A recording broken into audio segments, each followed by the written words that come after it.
देखते हैं बच्चों, अब पढ़ेंगे अपन ये अनुकूलन। अनुकूलन एक प्रक्रिया है जो शारीरिक क्षमता के घटकों का विकास करती है। अनुकूलन दो प्रकार होते हैं, सामान्य अनुकूलन और विशिष्ट अनुकूलन। सामान्य अनुकूलन में शक्ति आती है, सहनशीलता आती है, लचीलापन आता है। जबकि विशिष्ट अनुकूलन में शक्ति, गति, तकनीकी कौशल। ठीक है। अनुकूलन के सिद्धांत: निरंतरता का सिद्धांत, सरलता से जटिलता का सिद्धांत, व्यक्तिगत अनुकूलन का सिद्धांत, पुनरावृत्ति का सिद्धांत, विशिष्टता का सिद्धांत, समन्वयता का सिद्धांत, उपयोग अनुपयोग का सिद्धांत, सुरक्षा का सिद्धांत, आराम का, वैज्ञानिक विधियों का और मूल्यांकन का ये सिद्धांत बताए गए हैं। आगे देखते हैं खेल प्रशिक्षण। खेल प्रशिक्षण में निरंतरता का सिद्धांत: खेल प्रशिक्षण को खिलाड़ी को देते समय उसे बिना अंतराल किया जाना चाहिए। खेल प्रशिक्षण की उसकी गतिविधि की शुरू में होनी चाहिए। कैसे होनी चाहिए? निरंतर होनी चाहिए। बाहर प्रगतिशील का सिद्धांत: बाहर कैसे होना चाहिए? खिलाड़ी को सामान्य से जटिल की ओर बाहर दिया जाना चाहिए और प्रारंभ में कम बार की मात्रा देकर बढ़ाया जाना चाहिए। आगे चलते हैं। बाहर की विधि रेखीय विधि होनी चाहिए और दूसरी अंतराल विधि होनी चाहिए। व्यक्तिगत विभिन्नता का सिद्धांत: खिलाड़ी की व्यक्तिगत क्षमताओं के आधार पर प्रशिक्षकों को सामान्य से विशिष्ट की ओर पर दिया जाना चाहिए। खिलाड़ी के प्रशिक्षण में विभिन्नता कारक होती है। खिलाड़ी की दक्षता का, किसका? खिलाड़ी की दक्षता का। आगे चलते हैं। खिलाड़ी के सिद्धांत कौन कौन से आते हैं? देख तो निरंतरता का सिद्धांत, बाहर की प्रगति का सिद्धांत, व्यक्तिगत विभिन्नता का सिद्धांत, क्रमबद्ध योजना का सिद्धांत, क्रिया सहनशीलता का सिद्धांत, सामान्य विशिष्ट तैयारी का सिद्धांत, स्पष्टता का सिद्धांत, सक्रियता सिद्धांत, परिणाम प्राप्ति का सिद्धांत। ये सिद्धांत होते हैं। ठीक है। कौन सा खेल प्रशिक्षण सिद्धांत नहीं है? जबकि अस्पष्टता का सिद्धांत नहीं है। कौन सा? अस्पष्टता का सिद्धांत नहीं है। आगे चलते हैं। खेल प्रशिक्षण की विशेषता कौन कौन सी आती है? खेल प्रशिक्षण की विशेषता कौन सी आती है? खेल प्रतियोगिता प्रदर्शन, योजनाबद्ध और क्रमबद्ध, वैज्ञानिक ट्रेनिंग, खेल प्रशिक्षण नेताओं के रूप में दैनिक क्रियाकलापों पर नियंत्रण की प्रक्रिया, शैक्षिक प्रक्रिया, परिपक्वता की प्रक्रिया, निहित क्षमताओं का विकास, उपयोग की प्रक्रिया। ये प्रक्रिया है। आगे चलते हैं। खेल प्रशिक्षण की विधियाँ कौन कौन सी? प्रशिक्षण की विगामक योग्यता की विधियाँ कौन कौन सी आती हैं? ये चलते हैं। शक्ति, गति, सहनशीलता, लचीलापन, समन्वय की योग्यता गामक योग्यता में होती हैं। पर विधि कौन कौन सी है? परिधि प्रशिक्षण विधि, इसे सर्किट ट्रेनिंग भी कहते हैं। कहते हैं सर्किट ट्रेनिंग। 1957 में लीड्स विश्वविद्यालय में मॉर्गन एंडरसन द्वारा बनाई गई। इसके द्वारा शक्ति सहनशीलता का विकास किया जाता है। इसके व्यायाम के लिए 6 से 12 स्टैंड हो सकते हैं। जैसे कौन कौन से स्टैंड हो सकते हैं? पहला देखते हैं टक जंप, फिर jogging, tuck jump, jogging, pushup, shuttle run, situp, stretching व्यायाम, मेडिसन, बॉल थ्रो और स्क्वेट। ये 8 जंप बताए रखे हैं। आगे देखते हैं। ठीक है। आगे देखते हैं बच्चों। खेल प्रशिक्षण में परिधि वाला हो गया ना, परिधि प्रशिक्षण सर्किट ट्रेनिंग हो गया। जबकि लगातार विधि दूसरा है, लगातार विधि। इसका जर्मनी के अर्नेस्ट देखते हैं कौन है? जर्मनी के अर्नेस्ट बेन आकेन द्वारा इस विधि का आविष्कार किया गया।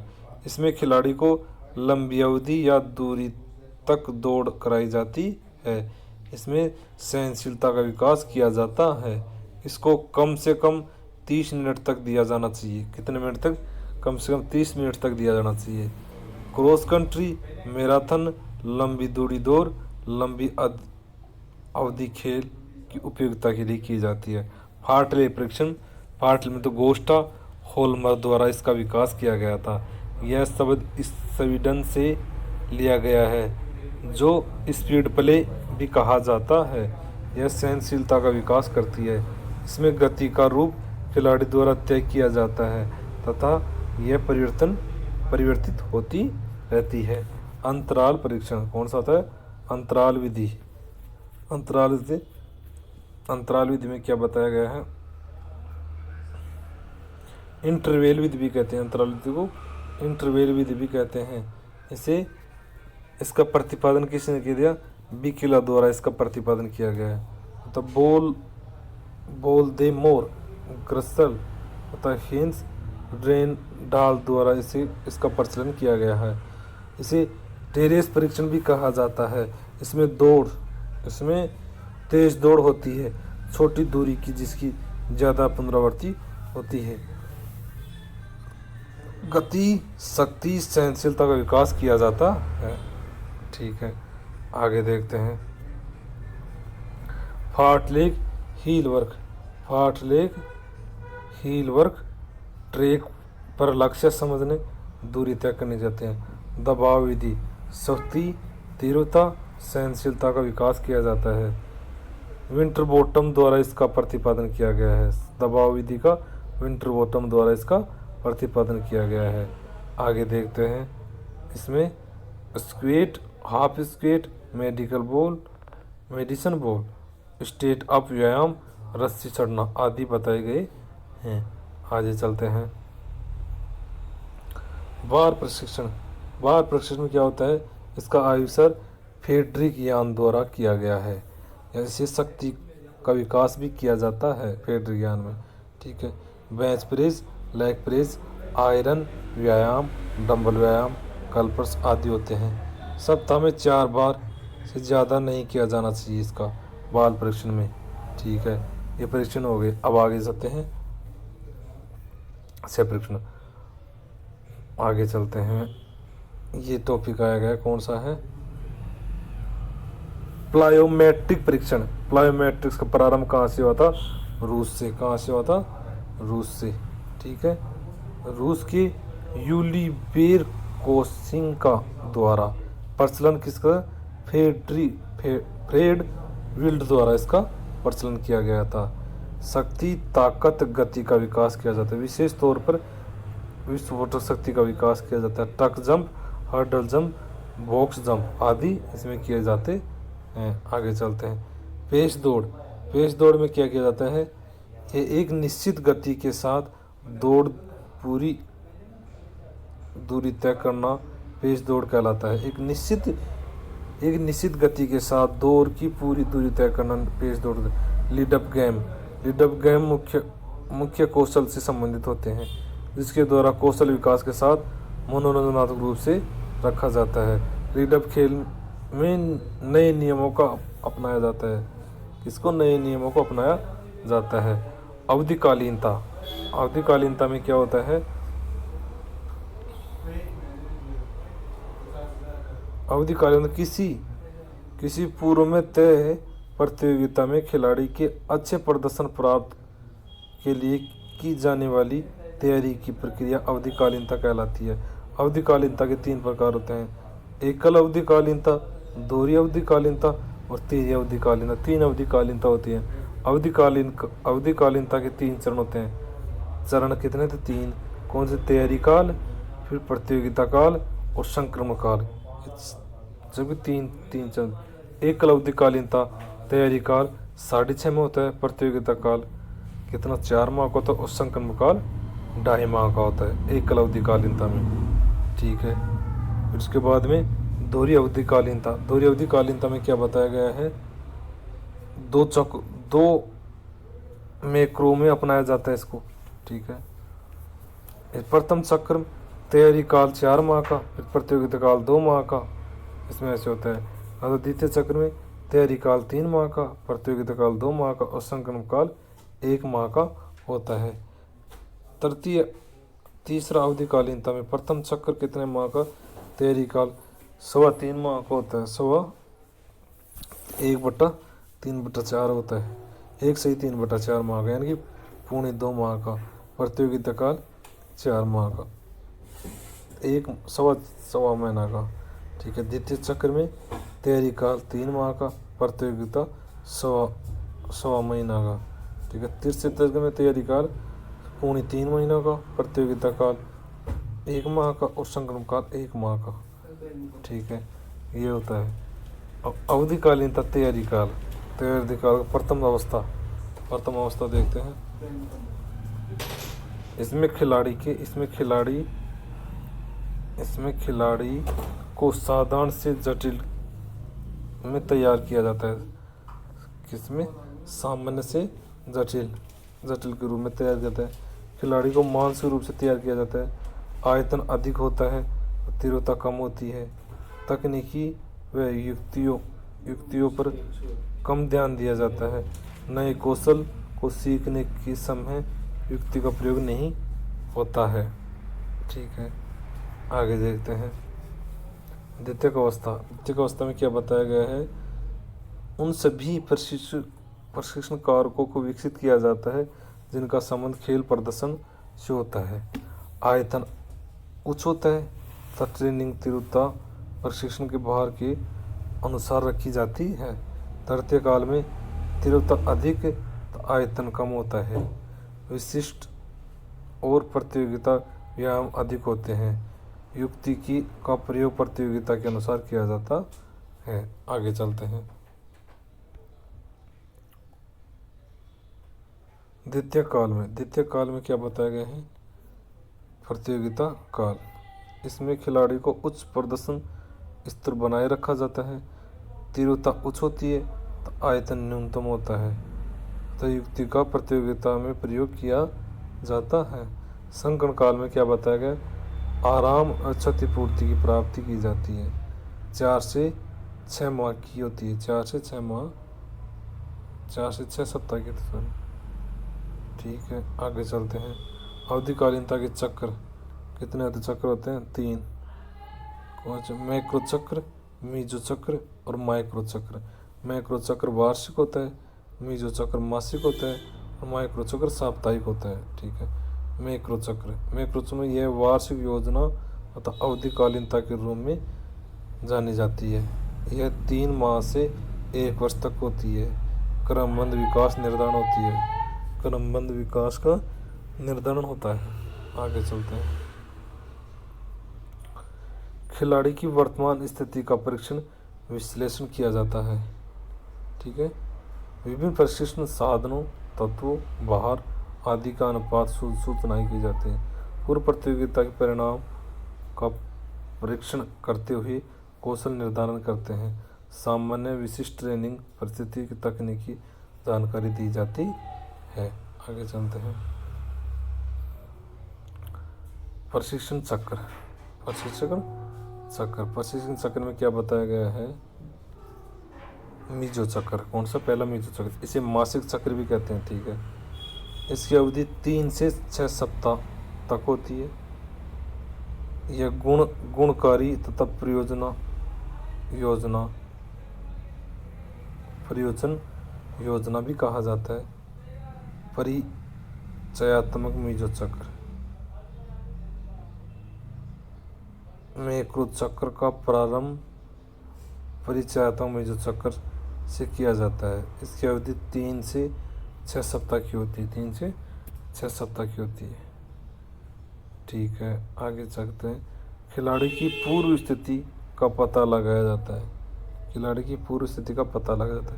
सामान्य आधार का विकास किया जाता है। आयतन उच्च होता है तथा तीव्रता कैसी होती है? निम्न होती है। ठीक है, मौलिक मीजो चक्र में यह तैयारी काल का प्रयोग किया जाता है। खिलाड़ी के अनुसार चयनित गामक योग्य तौर पर विकसित की जाती है। तीव्रता आयतन उच्च होता है। विशिष्ट आयामों को विकसित किया जाता है।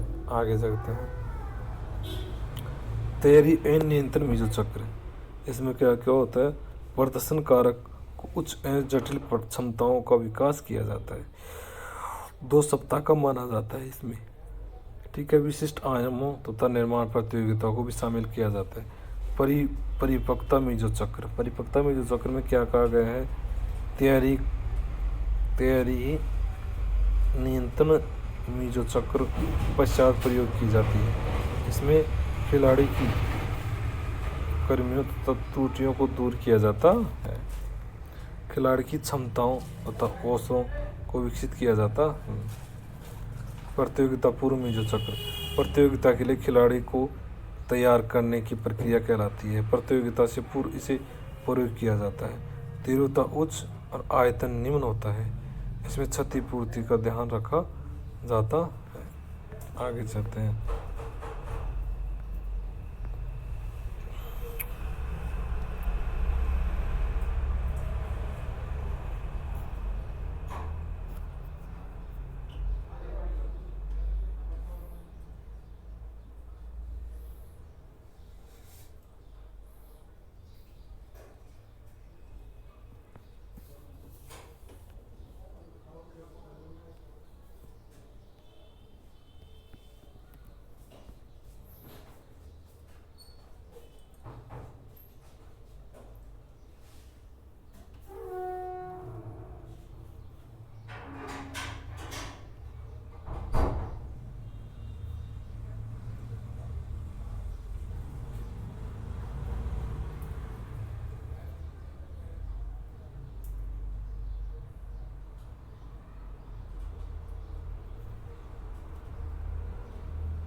आगे देखते हैं।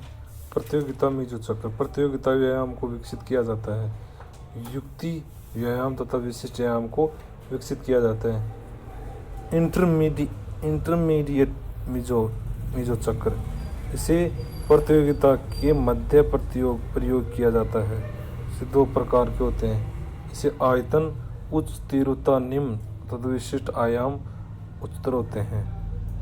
तथा माइक्रो चक्र साप्ताहिक चक्र भी कह जाते हैं। इसकी अवधि 5 से 10 दिन की होती है। इसके द्वारा संपूर्ण प्रशिक्षण योजना निर्मित किया जाता है। यह दो प्रकार के ट्रेनिंग माइक्रो चक्र सामान्य विशिष्ट कामक क्षमताओं से होता है।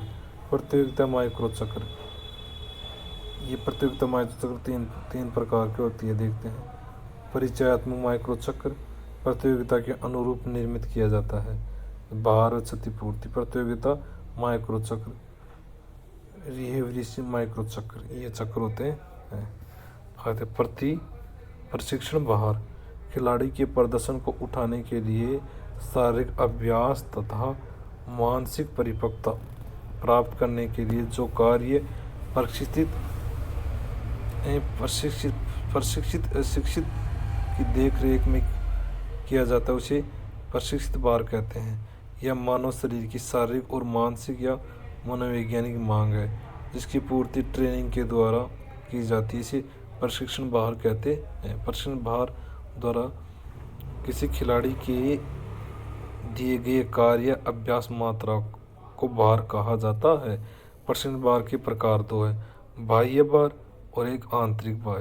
किसी खिलाड़ी द्वारा किए गए कुल कार्य की मात्रा को बाह्य भार कहा जाता है। जैसे 200 मीटर दौड़ में एथलीट द्वारा 200 मीटर दौड़ उसके लिए बाह्य भार होती है।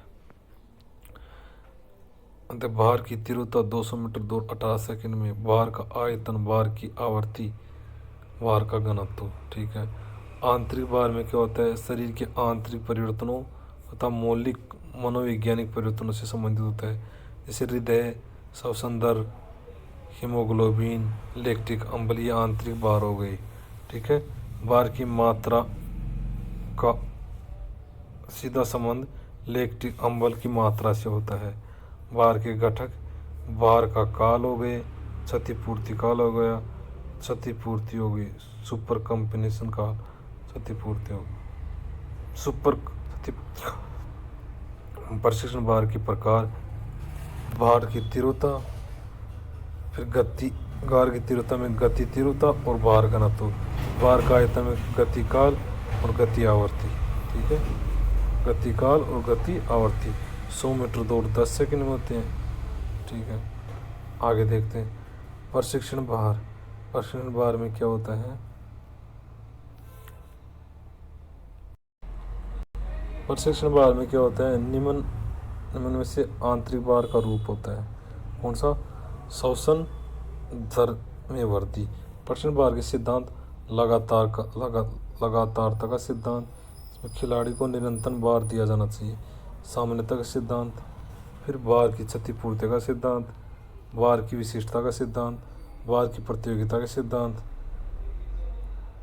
ठीक है, फिर अवधिकालीनता, जब किसी खिलाड़ी को उसकी क्षमता से ज़्यादा भार दिया जाता है जिससे खिलाड़ी प्रशिक्षण को जारी नहीं रख पाता तथा थकान की स्थिति उत्पन्न हो जाती है, इसे अधिभार कहा जाता है। ओवर ट्रेनिंग भी कहा जाता है। खिलाड़ी की क्षमता से ज़्यादा भार या कार्य देने पर खिलाड़ी उसे नहीं कर पाता है, इसे अधिक भार की स्थिति कहते हैं। आगे देखते हैं अधिभार के सिद्धांत। अधिभार के सिद्धांत कौन कौन से होते हैं? मनोवैज्ञानिक लक्षणों की पहचान, जब खिलाड़ी तनाव, कुंठा, चिंता, उत्तेजना, चिड़चिड़ापन हो जाता है, इस स्थिति को अधिभार कहते हैं। अधिभार के कारणों की खोज स्थिति आदि बताते हैं। अधिभार की शारीरिक कार्य क्षमता के लक्षण, अधिभार के लक्षण, प्रशिक्षण योजना में परिवर्तन। अधिभार के लक्षण कौन कौन से आते हैं? मनोवैज्ञानिक लक्षण कौन से आते हैं? मनोवैज्ञानिक लक्षण, खेल प्रशिक्षण में अधिक भार की स्थिति को दर्शाना, एकाग्रता में कमी, एकाग्रता में कमी होती है। क्रिया सहनशीलता, खिलाड़ी में चिड़चिड़ापन तथा तनाव होता है। आगे आलोचना, खिलाड़ी द्वारा प्रशिक्षण की आलोचना की जाती है। एकाग्रता में कमी, आत्मविश्वास में कमी। प्रदर्शन के लक्षण, अनुकूलन योग्यता, तकनीकी तथा अपूर्ण समन्वय, प्रतियोगिता गुण। चिकित्सीय लक्षण तथा ऊर्जा में कमी, फेफड़ों में थकान, लैक्टिक अम्ल जमाव, चोट लगाना आदि। अधिभार के कारण कौन कौन से हैं? त्रुटिपूर्ण ट्रेनिंग प्रक्रिया, गलत ट्रेनिंग के बाद में देखते हैं।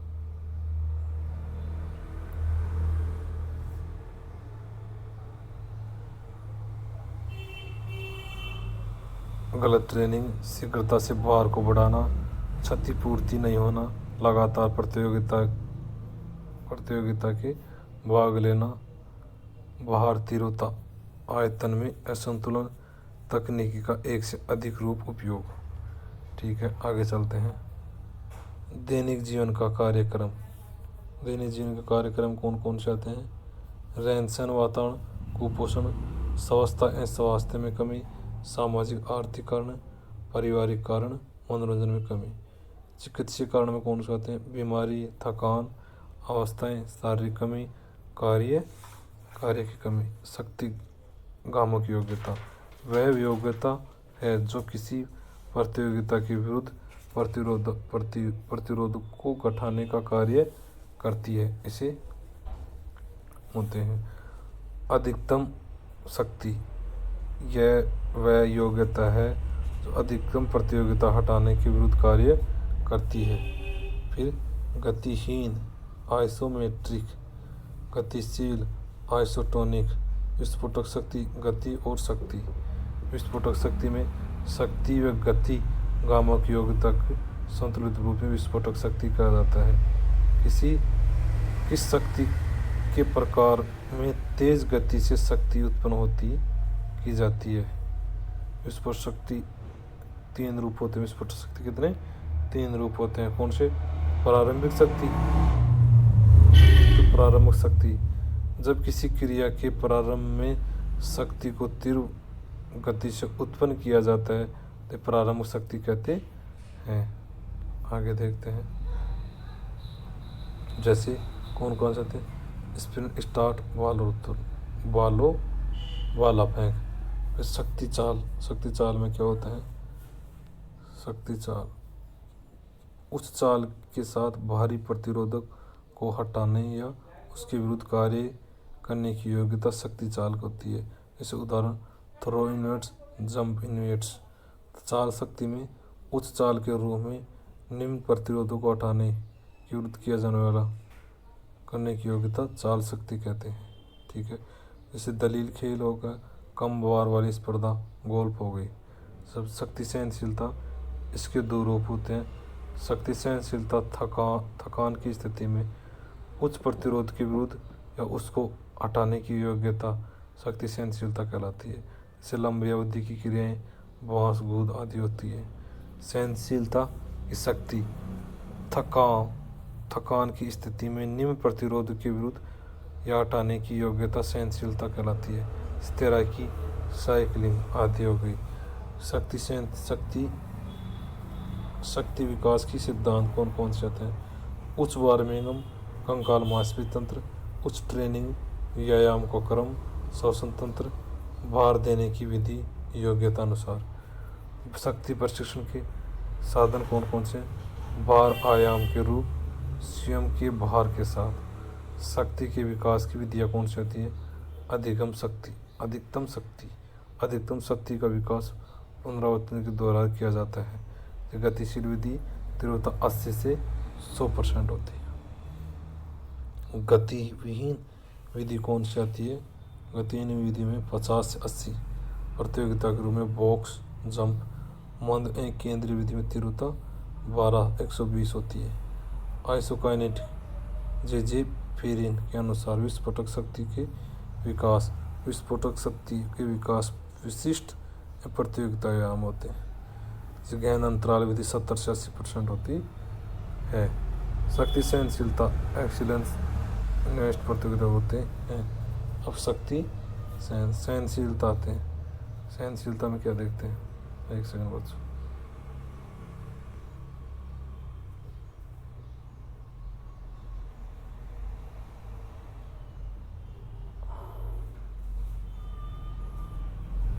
ठीक है, और सहनशीलता में कहते हैं, सहनशीलता हरदयाल सिंह द्वारा किया गया है।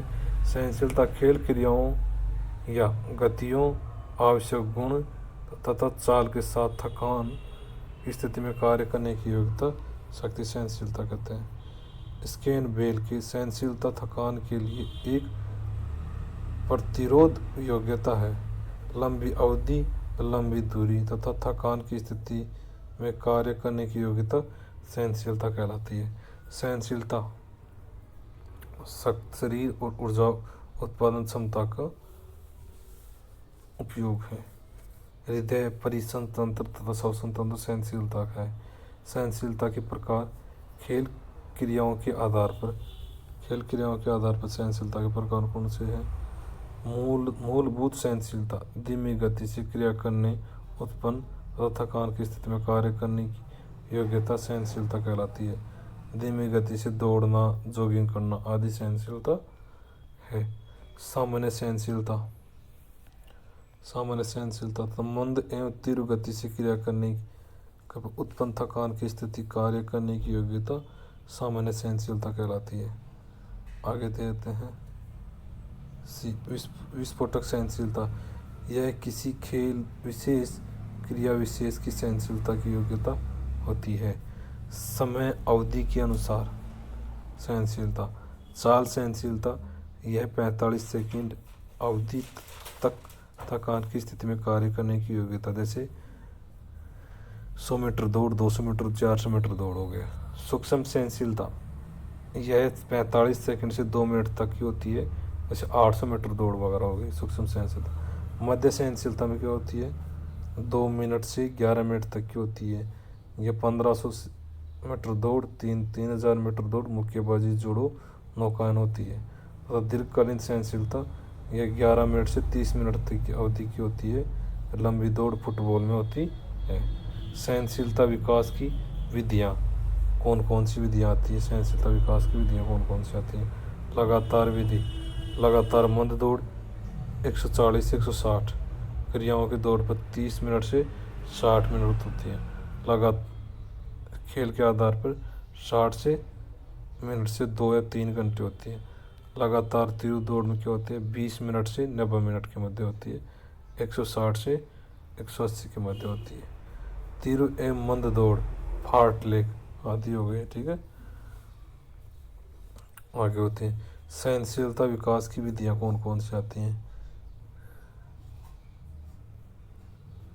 ठीक है, सहनशीलता विकास की विधियाँ,